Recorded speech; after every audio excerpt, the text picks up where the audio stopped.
When you're playing the bass, do you ever get the feeling that something just doesn't sound right, but you can't pinpoint exactly what it is? Even though you're pretty sure your fingers are all in the right places and you're playing all the right notes at the right times? Don't panic, I think I know what's wrong. I'm going to show you how to fix that right now.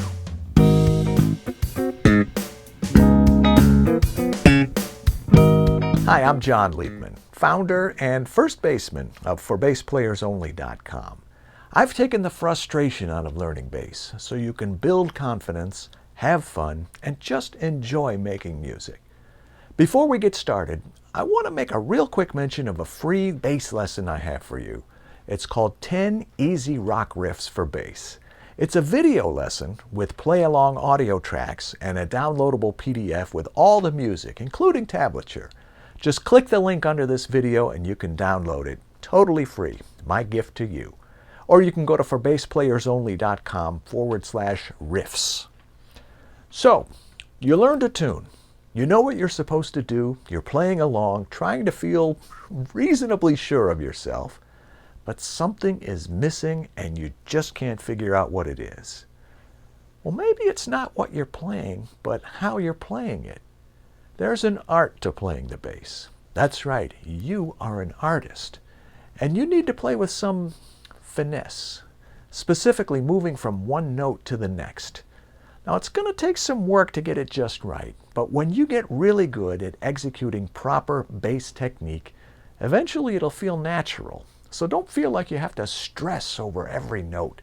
That wouldn't be much fun. Bass playing is fun. And like anything else, there are ways to do it to bring out the desired sound we all want to hear. And naturally, there are certain things we need to avoid. In most cases, we want to connect each note to the next smoothly and seamlessly. That's called legato playing, where each note just melts into the next with no space, no daylight in between, like this.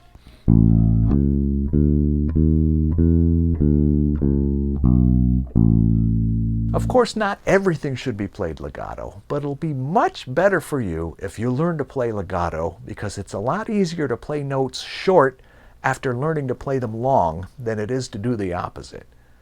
Let's take a look at the fretting hand and see if we can improve your hand position. Say you want to play a blues.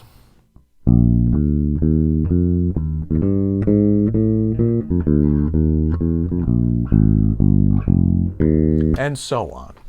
Now, a lot of times I see bass players develop a bad habit by not giving each note all the love it deserves. Their playing is short and sloppy.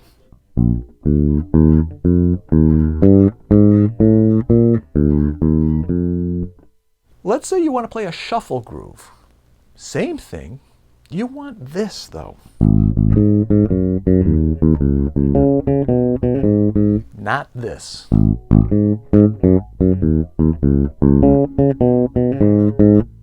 Now notice how my fingers are hovering over all the frets, no matter what position I'm in. I've got a one finger per fret positioning, and that way every finger is ready for duty. It's not an afterthought, like, oh, I need this finger. Now sometimes when I'm down low, I'll hover 4 fingers over 3 frets, probably from my upright training, 1, 2, 4. But it's still the same concept. My fingers are hovering and they're ready for action. Now, it would serve you very well to practice everything that way, playing legato with your fingers hovering over the frets in whatever position you're in. I mean, you don't want this. You want this. It's a good habit for practicing your scales, your arpeggios,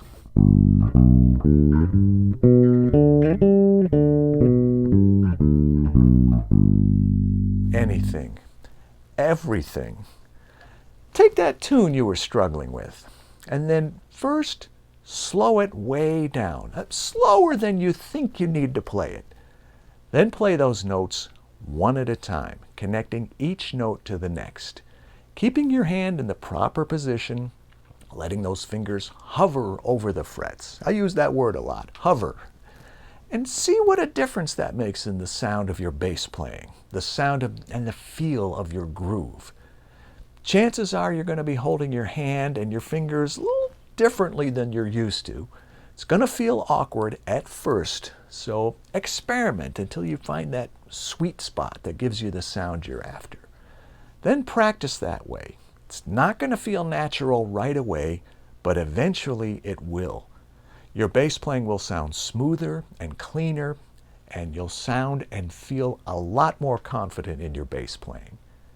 The real magic happens when the other players in the band say to you, you know, you sound really good. And just like you couldn't pinpoint what was wrong before, they can't pinpoint why you sound better now. They just know you do. Try it. Remember, change doesn't happen overnight, but this definitely works. And give me a shout and let me know how it's going. I would love to hear from you. Don't forget to download my free video bass lesson, 10 Easy Rock Riffs for Bass. It's become really popular and it's totally free. Just click the link under this video, or you can go to ForBassPlayersOnly.com/riffs. And I want you to apply what we talked about today when you play those riffs. Of course, be sure to subscribe to the For Bass Players Only YouTube channel. There's so much helpful stuff right here for anyone who likes bass and who likes learning bass. I've taken the frustration out of learning bass so you can build confidence, have fun, and just enjoy making music. That's all for now. I'll see you next week. I'm John Liebman. Let's play bass.